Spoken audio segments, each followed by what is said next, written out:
Good morning. You're watching The Breakfast Club right here on CNN News 18. My name is Toya Singh. It's a Friday morning and we're actually taking a look at a story that's been all over the internet over the last few days. Is India's work culture finally getting a reckoning of sorts? That's what we're taking a deeper look at with a story that's been in the news over the last few days.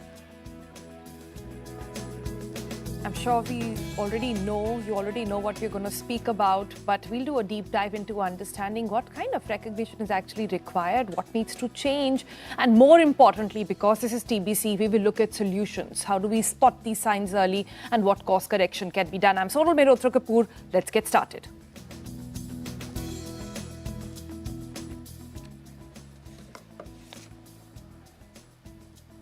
Anna Sebastian's story shocks the nation, advocating change in corporate work culture, the reality behind high pressure. We talk about the toll of work stress on young talent and the hidden cost of corporate toxic environment.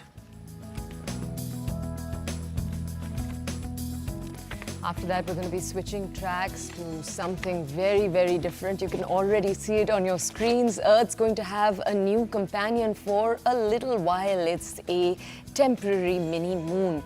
NASA has discovered a mini moon that is headed for Earth's orbit. This isn't entirely unprecedented. We've had incidents like this take place, but we'll take a deeper dive into exactly what is happening.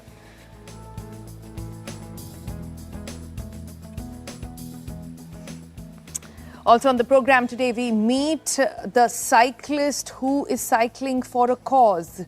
Riding against drug abuse meets Saneed, the cycling champion of India. He is unstoppable with his journey, which is going from Kerala all the way to Kashmir. We've caught him midway to understand the meaning behind those pedals. And because it's Friday, of course, that also means it's time for us to tell you everything there is to watch and do. We're going to tell you all about this week's big releases, love, revenge, laughter, your weekend movie guide, new flicks that you can watch both online and obviously in theatres. This is your weekend planner with TGIF.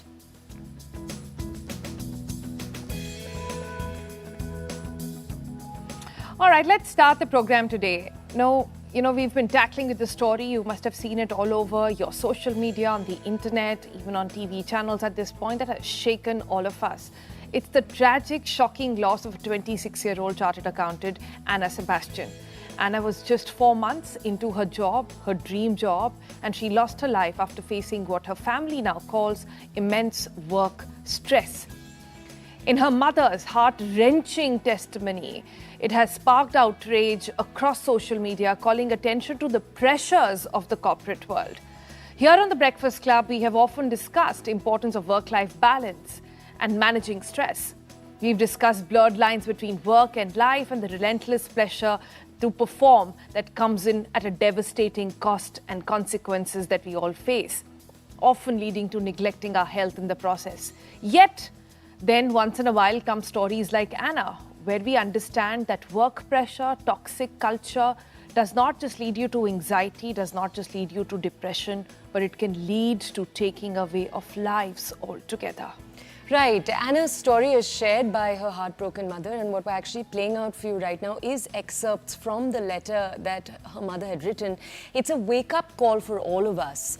Exhausting work hours in many industries in our country have become the norm now, and you often have dismissive responses from companies when you do try to actually address the issue, bring it up, for example, with your employer.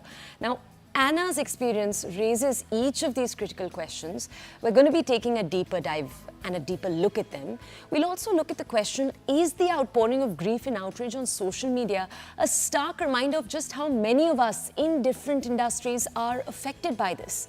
Today, we'll dive deeper into this. We'll ask what steps corporations can take in the future to better listen to their employees and then protect their well-being. So if someone is raising the red flag, what can employees do to make it a culture where employers feel comfortable bringing it up, A, and B, then addressing it. And also, of course, what can families do to support their loved ones when they are working in such high pressure environments?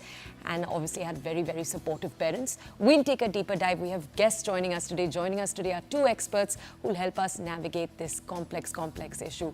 We're starting off with Rajneesh Singh Ji. He's the CEO of Simply Group.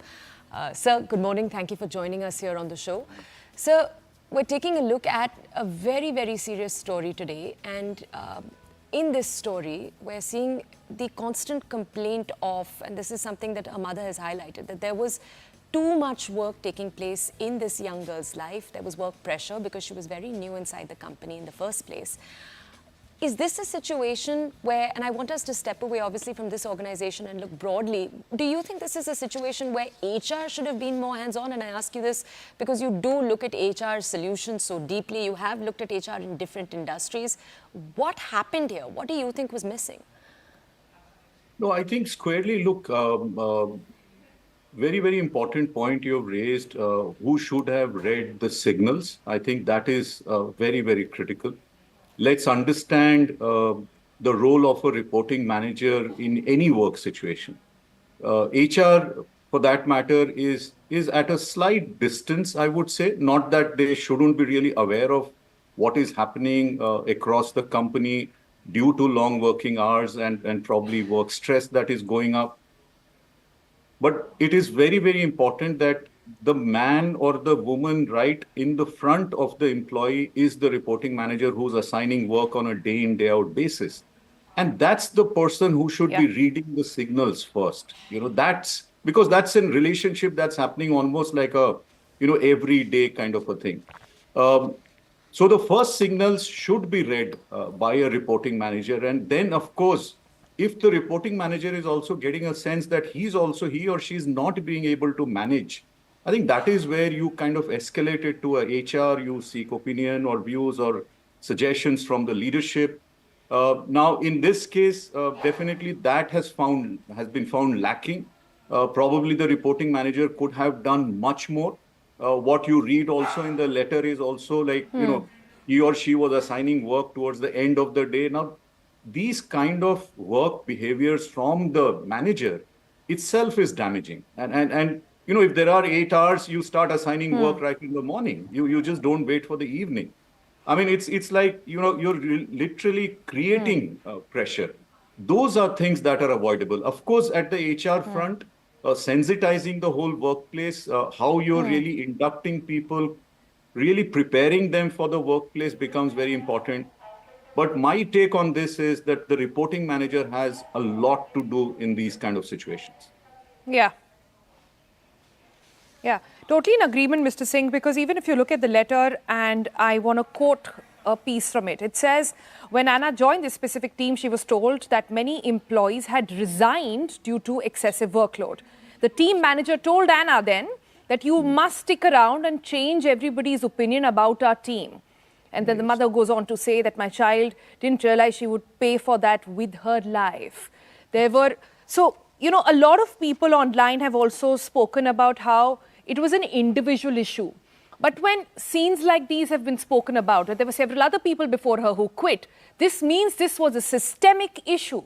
And you're right, it was about this particular team in EY at the moment. And EY is just, because it's popping up right now, so many other stories have since then come up on social. LinkedIn is flooded with testimonies of people coming out and speaking about toxic work culture. It is not just work overload, the sidelining, the list really goes long. So at this point, the fact that this manager continued to stay in the organization, where does the responsibility lie then? That's a very, very good point. That's where HR again should have read.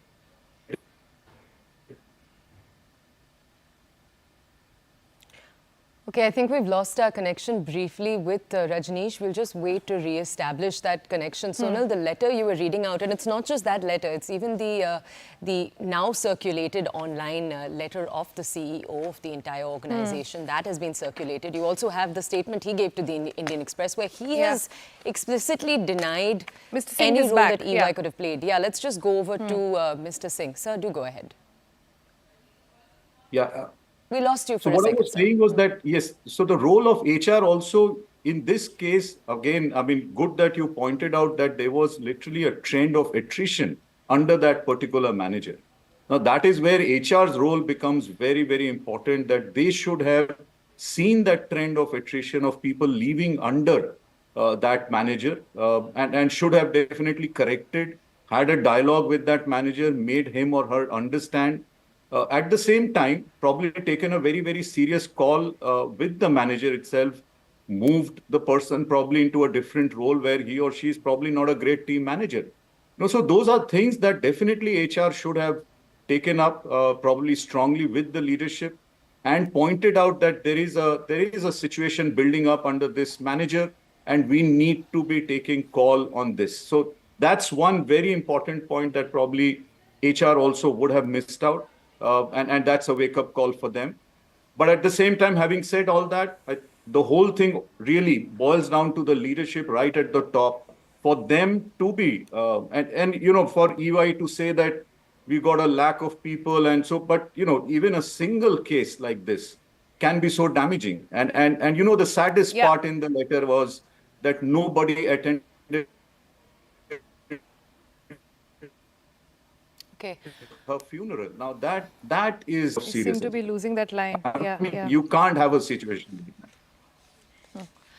Sir, can we ask you as a follow-up question? All right, we're not entirely sure we have that connection. All right, Mr. Singh, can you just tell us one more question for you?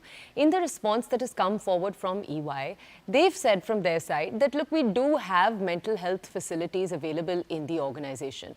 But I want to ask you, as someone who's worked with multiple organizations, in today's day and age, having mental health services in itself is not rare. But how can organizations actually make services like that effective? Clearly, there was something missing here. Yes, so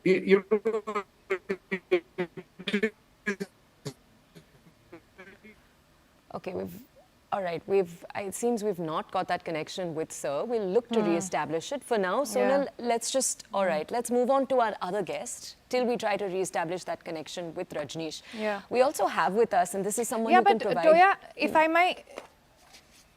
No, go ahead, Sonal. Yeah, before we go to Harleen, I mean, just look at some of the other excerpts that we have picked up. We're obviously playing out EY's statement, which Right. continues to say that they're taking account of this very seriously. But the fact is that they only replied. The statement has only come now. This happened in July. The letter was written much earlier. It's only now that social media picked up the cause that it got spoken about. And look at it. I mean, those who haven't read the letter, I really urge you to go back and read every line of what the mother is saying. She goes on to say she was a fighter to the core, not someone to give up easily. Because her mother did say that, why don't you quit? And she said, no, this is not something Right. I cannot handle. It'll only make me tougher. So that's the girl who she was. So again, to sort of go back and say which way, what could more have been done? Well, let's bring in more guests at this point to sort of understand that. You were talking about Harleen. Let's just Yeah. give a brief introduction. We have Harleen Bagga with us as a psychotherapist who will offer guidance on how families and individuals can recognize signs of burnout and seek support much earlier. Harleen, thanks so much for speaking with us. First question really is that, we're speaking to HR experts to understand what companies can do, but families in this case, they seem to have done everything. They were there when they visited her last. She had issues in her chest. She was getting anxious. They took her to the doctor, came back, said that, it seems okay, asked her to take leave. She said her manager wouldn't give her that and she has to go back to work. So what could the family have done differently here? In stories like this, the different facets, if I have to enumerate it, would be, yes, the organization, because here there was a direct impact of the organization. B, there is the person herself or himself. But I think what's more important and what we all need to realize as a community and as a society is that there is a very social, psychological angle to all of this, right? What that means is that please realize that India as a society is collective in nature rather than being individualistic, which is what a US society is. We are taught the idea of groupthink. We are taught the idea of conforming to be something that defines our self-worth. We are conditioned very early on in life to be compliant. Compliant basically means to obey, to have a sense of obedience and allow yourself to listen and obey to a person of authority, right? So we are complying to our parents, we're complying to the teachers, we're complying to the system. And when we are so compliant in nature, and then comes along a googly where you're suddenly saying, hey, the person needs to have boundaries and have the ability to set boundaries and stand up for themselves. My question to you is it logically possible? It's not logically possible to do that because the wiring in your brain, the neural pathways in your brain, which gets formed, which gets made based on the life that you've had, your experiential learning tells you just one thing and one thing alone: to conform, to listen, to obey. Okay, so Harleen, your point is this is a larger societal issue, but we do want to ask you in this story, as Sonal was pointing out, the incident itself took place in July. It's only after the media furor that we're actually seeing responses come out. And the responses themselves, in their nature, feel a little boilerplate. It's that response we're used to hearing from an organization. Look, we do have initiatives available for mental health. Look, we do have HR initiatives, wellness channels that are open. We do have that for our employees. So then, Harleen, I do want to ask you, and I ask you this because you've also worked as a corporate trainer. Tell us, whether it's an organization, whether it's a startup, or something like this organization that's been around for decades, how can they make mental health a central pillar? So it's not just mental health facilities you're hearing about them providing, but actually part of the culture in a way that makes conversation something that you can actually have. As a startup owner, let's say I make an organization, I am so focused on the brand that my organization stands for, because guess what? When I am representing my organization to a VC, to a vendor, to a stakeholder, to my partners, it is the brand that matters to me. So it's how I'm thinking about it, right? My perspective is skewed. In a way, it is a myopic perspective where I'm just so focused on, hey, what is the brand? And at that point in time, I am not wrong as a startup owner, because if I don't get the funding, if I don't get the necessary brand that I want to work on, the idea is a failure. The startup doesn't exist. What do? But once you have hit the road running, I think the biggest skill of a leader or of a startup owner or of the organization is to be able to decouple, to have the flexibility to move from a macro, micro to a nano view. And I think this is where people get lost. This is where leaders get lost and organizations get lost. The agility to become an observer in your own setup is not there. So the solution, now build an organizational culture that defines processes, behaviors, attitudes, systems that allow for dialogue. Please understand, an organization is an interpersonal setup. Interpersonal.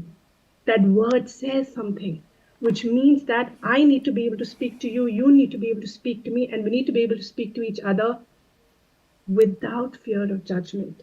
We need to be able to speak to each other with complete acceptance, not with the fear of being accepted.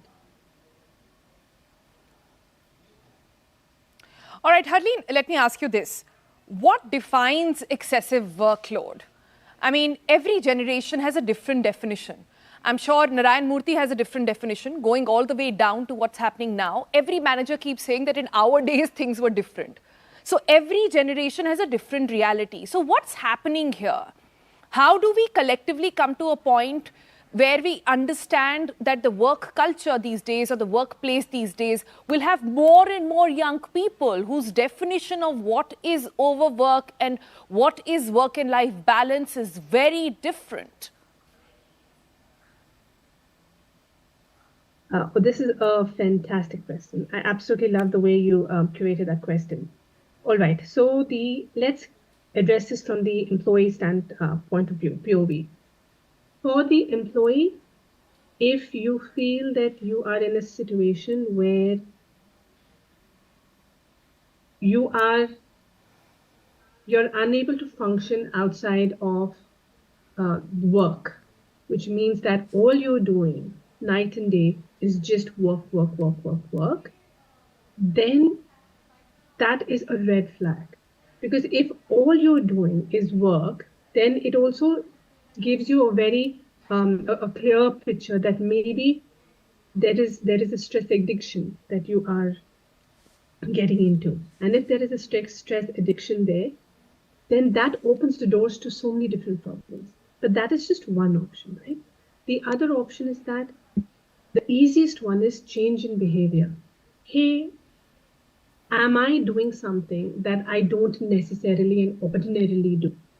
And it is very difficult for us to identify that ourselves because we are the subject.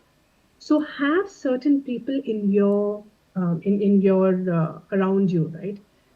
Your tribe, so to speak, and just let them know that, hey, if ever, you know what, I'm working in this organization and the work is going to get stressed, but if ever you see me ignoring you, if ever you see me shying away from social appearances, if ever you see me deviating from what is my baseline, whatever that baseline is, check in with me.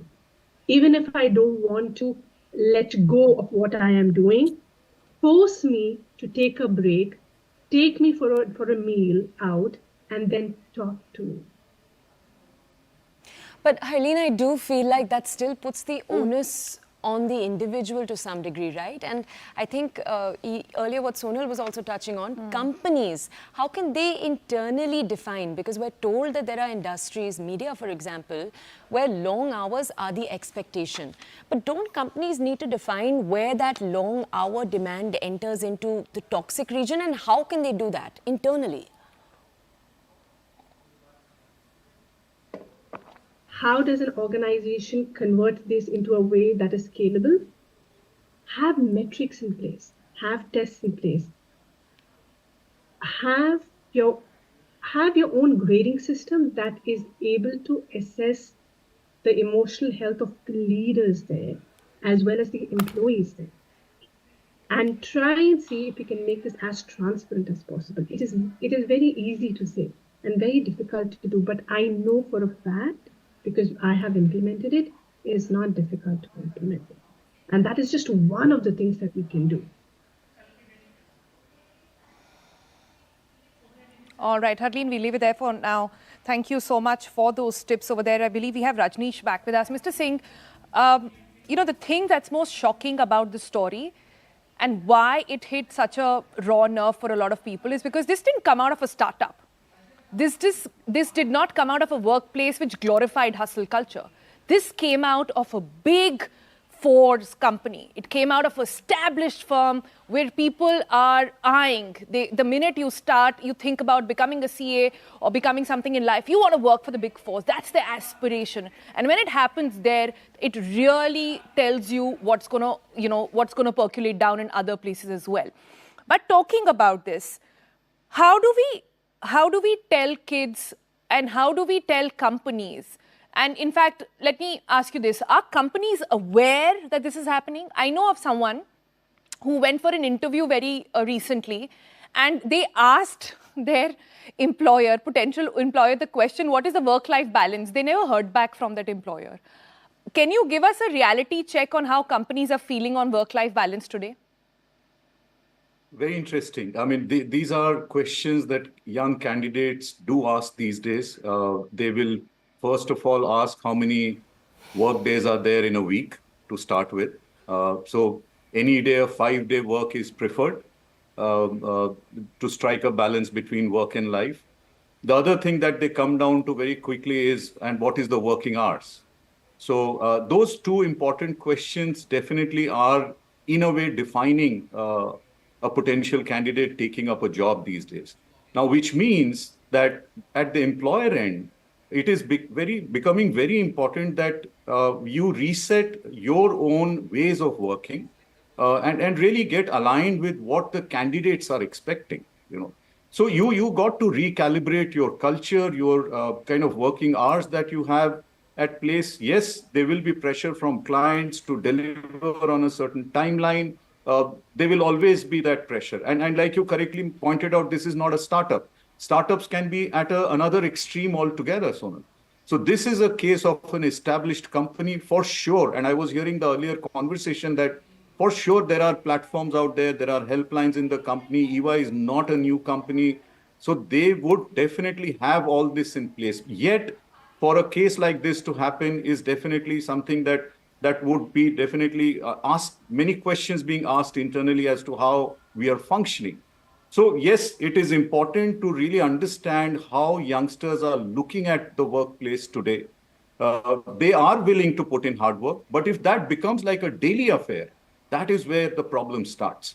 And that is where all three stakeholders at the workplace, which is the leadership, which is the HR, and the reporting manager, all have equal roles to ensure that this doesn't become a habit. And the moment it starts becoming habit is where you start losing the youngsters of today, where they feel, did I study for this? And that's a question that we need to be asking inside the organization when we are onboarding or hiring somebody. Mr. Singh, can I ask you a trickier question? I spoke to a number of industry experts yesterday who said that we want to retain our competitive edge.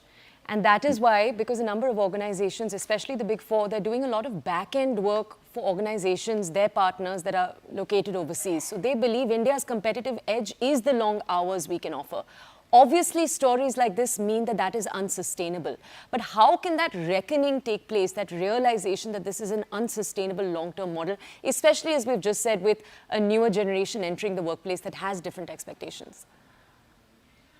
So I'll break that into two parts. One is that if you are, say, for example, and we've got a client where the work happens probably for US clients. So very clearly, it's an evening shift. You're aligning with the US time zone and things like that. Very easy to do that because, yes, you are expected upfront, told that, your shift starts at 8 p.m., it will go on till 3, whatever. So it's a call of the candidate to sign up and really join the workplace. But if it is for clients who are in and around India, for example, I think there it is important yet to really draw a line that, yes, beyond this point of time, whether it is 7 p.m., 8 p.m., if it's a normal day shift, those are the lines that need to be strictly followed. It has to be kind of, in a way, imposed from the top that we don't want late sitting to be happening, work happening over the weekend, calls being done late night. I think these are little things we have been hearing of late from other clients of ours, and we have been cautioning the leadership that please don't stretch it beyond. People will fall off. Burnout will happen. And then there is the other side of things where the kids go out, they're socially very active on the different platforms, and they then really get very vocal about the kind of work culture that exists in the companies. So that, it's a wake-up call for the entire, set of people up there in the hierarchy that you got to really realign yourself with the way the candidates or the employees of today want to work. And so that's very important to strike a balance. Okay. Yeah. Mr. Singh, we'll leave it there for the moment. It's a topic where so much more needs to be said and so much more conversation needs to be had. We hope it's a wake-up call. My worry is that these conversations will remain on social media, will remain with employees, but in big boardroom meetings, this will still not be taken seriously. That's the big worry over here. And we really hope that they sit up and take note. We're looking for leadership at the top level to recognize this and also recognize the new work culture that's building up and the demands of the new workforce as well.